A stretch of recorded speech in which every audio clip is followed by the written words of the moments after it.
बेटी से जनपुर के हम तो कहली छाड़ा बड़वा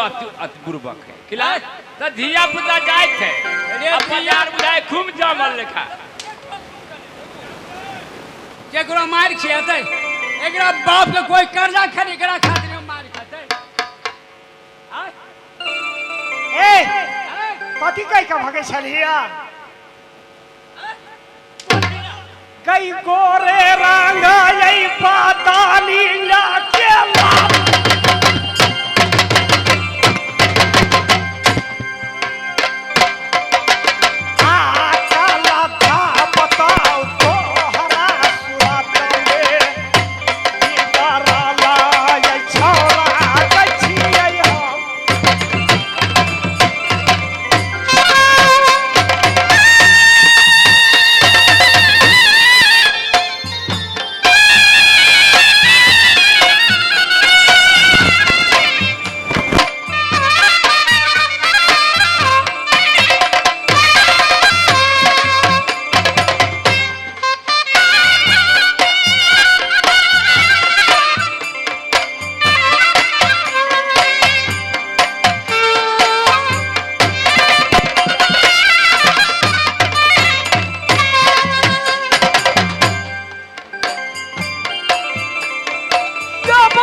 देखा अभी है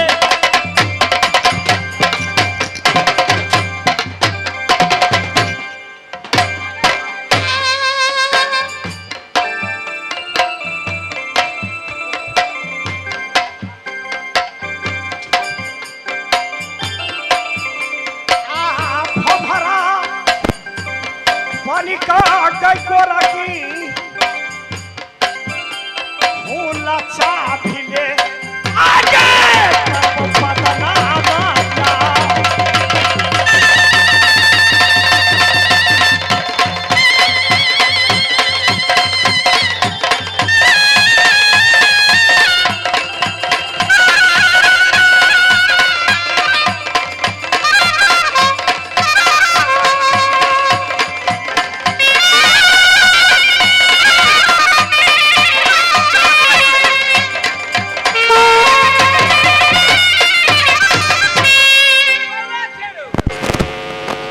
चिन्हे नहीं थी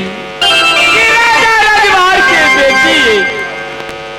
अब उनका साथ में तो ये बेटी भाव करे था कह दिल गई तो कौन उपाय होते सरकार गरीब की अवस्था बड़ दुर्लभ पड़ोसी भाई ना कि भेल बाबू सब क्या पिता गेला आज ढकने मार खलकै कुछ खलकै सब दिन एके रंग बात है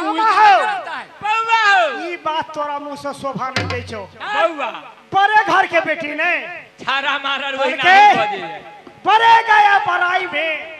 रोम रोम अहंकार सतगुरु से परिचय नहीं तो चाहरू पर चमा बड़े है तो की भगले की भगे हाट बाजार में तू पैसा के दुकान करी तो लूट के खा लेता है लूट के नहीं खाई बाबू इतने पिताला से कारबार में रोजे वाला गप उनकरे बाजारिए आई निकाल दिए ओकरा जोरे झगड़ा लड़ाई के अखने ओकर भैया एहन परम के चंडाल है कि सुन लेते तो हमरा जीवित नहीं रह देते बाबू एकर भाई हां तोरा कच बउआ ने एकरा से हम जौना गोर माफी बनवाएंगे आके हम एकरा कभी बउआ की तो नहीं हम पीछे गेटा में हम आयागी या लगा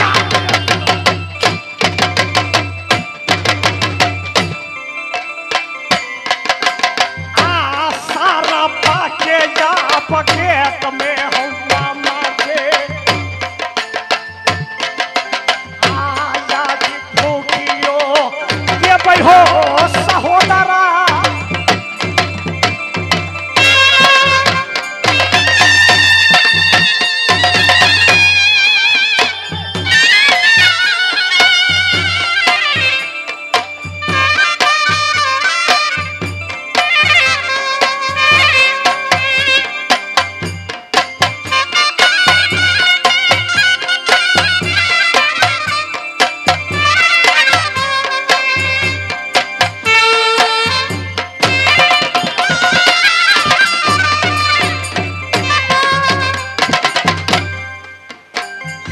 सुनी ले गए राजा के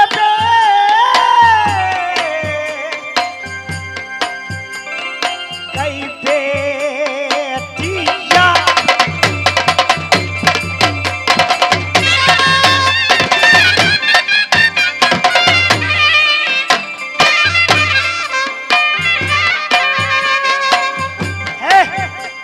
पैसा लाना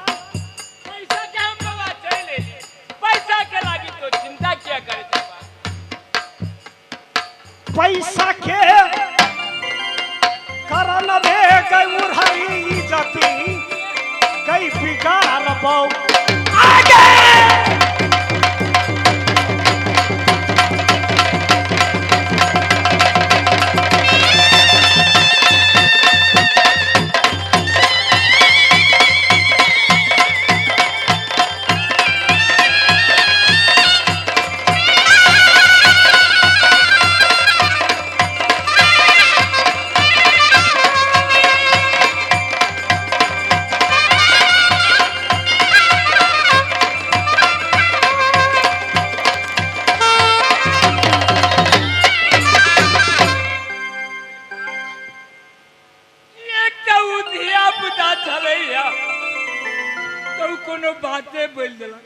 अपने सामान नहीं ली थी छोड़ दीजिए हम तो अपने के घरे तक ला पहुंचा दीजिए आई बच्चा सब जो रही कहला में कौन फायदा होते हाँ हाँ मामा हो घूम का कहो कले बिले के कुत्ता बन कले को ओकरा कहते नहीं बासमती चावल के हाथ खिए के अरे हरी के दाल वैसे बने कुत्ता बन के सामान दिया जाते है लाना पैसा लाना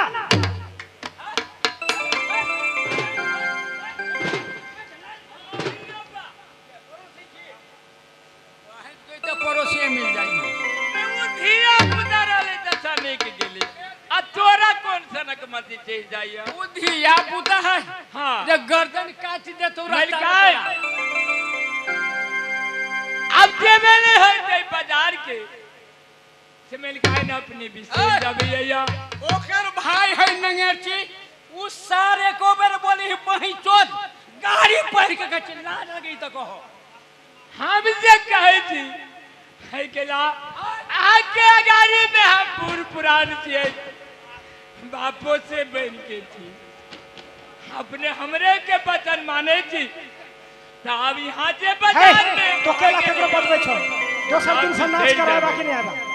नहीं हम ही कहै छी तो बड़ा होके कर छो कि अगर हम पैसा देते छलिए हम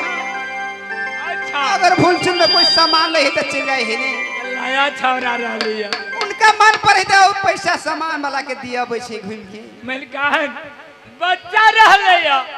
आउ जने जी की उठारा काइल खना रहली एतवा डाके आउ घूमत फिरत बाजार में चलिया लिया घरे हमार घर वाली बीमार भ गेल तई द्वारे चलिए लो तो मलिकान ई दुर्दशा नहीं देखा पड़ते हाँ सबटा हो ऐसा मखी है चाई के भैया के जे सुनाइए हो मदे भैया के जे सुनाइए हो मदे भैया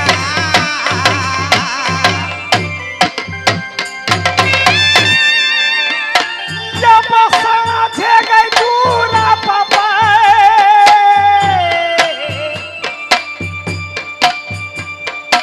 या बाबा सपा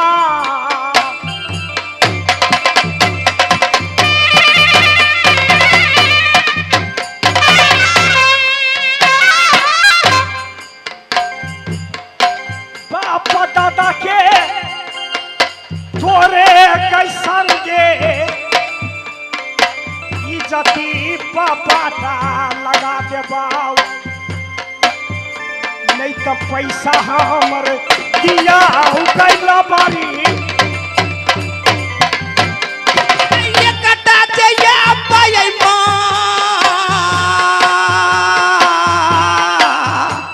मारा दा होई बा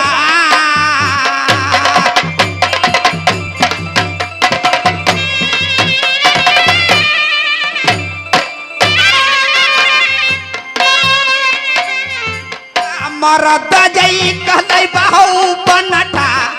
बाजार से न ये जइहा ये चाहूं मरद जई बाजारिया दे या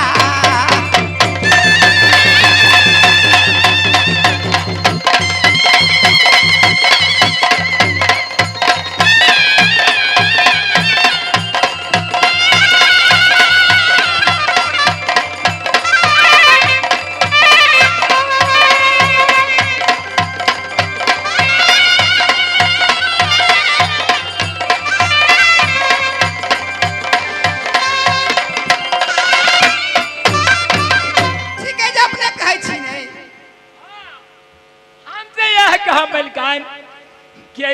गरीब दुखिया आदमी भी अपने क्या गाड़ी में हम की 4 पन में 3 पन बीत गए एक पनी बाकी है अपने क्या हमरा प्रणाम ठीक है हम कोनो बात नहीं कहबे अपने जाकर आराम से अपना राजपाट में चल जाओ हाँ रानी साहब यही के लागे ठीक है रे बापा के जय बदल रे पंखा दो साधाइए हमले बहु तोहरो जे साधाइए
Yabakia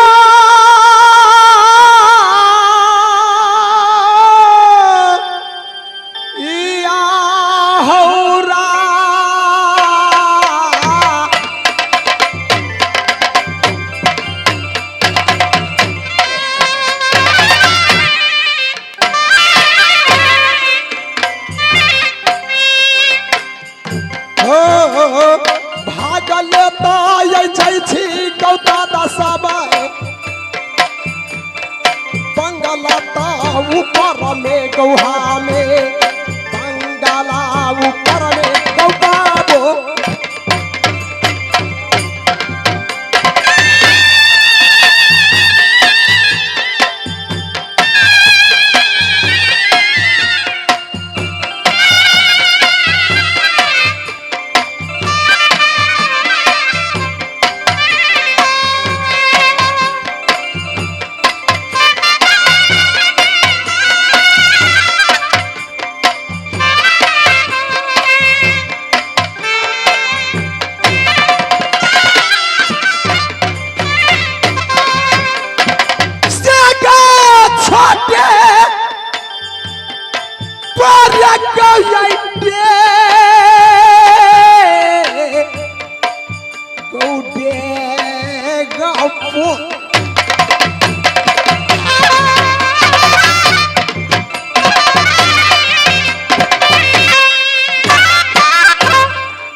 छोटे बार डेगबा गौ मार छिए पैराया था पोटी पैराया था ये पोटी मेरा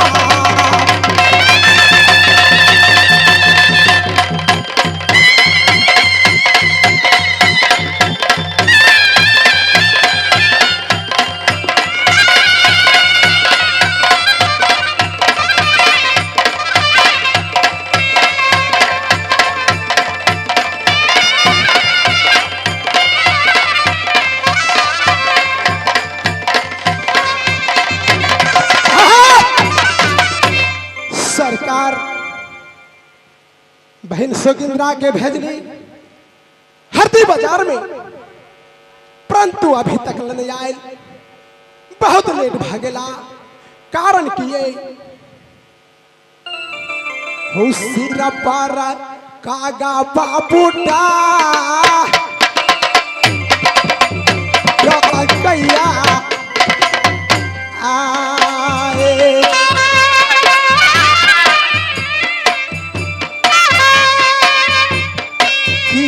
या सगोन का बाबू सब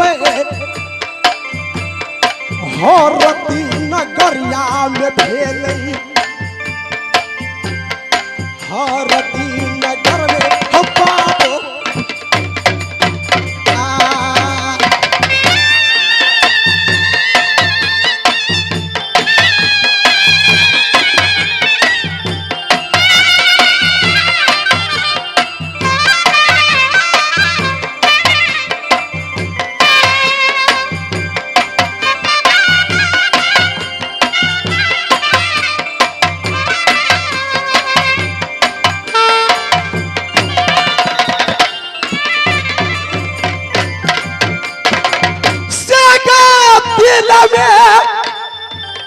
हमारा नहीं भरो हमरा गाँव भरो भरो ओ सागो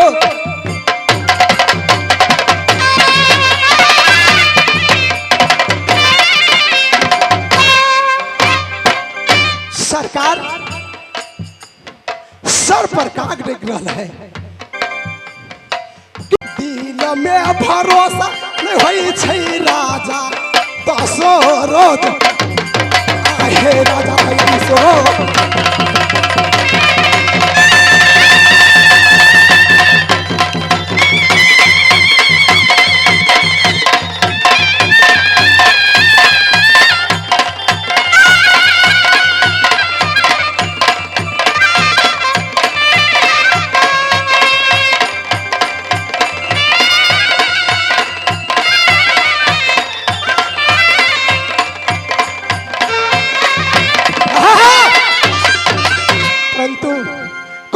और राह के जो रची बहन के जब नहीं आए तो खुद चल कर जाकर देखा भरती बाजार में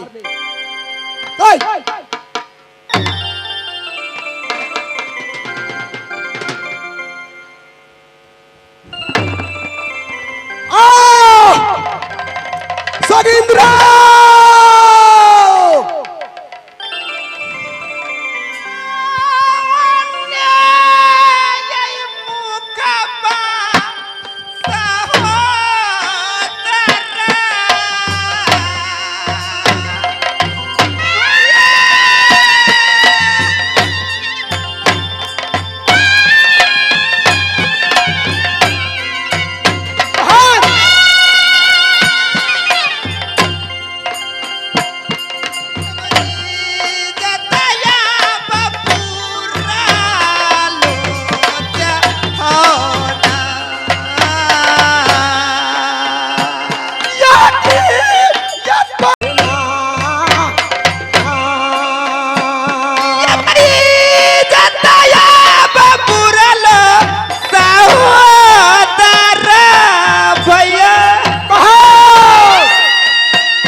भैया तू कैला रोई छा कारण किए भैया ये अपने तो ऑर्डर देने की जा पाए हरदी बाजार में तो घूम फिर के यहाँ सामान सौदा लेके यहाँ आवाज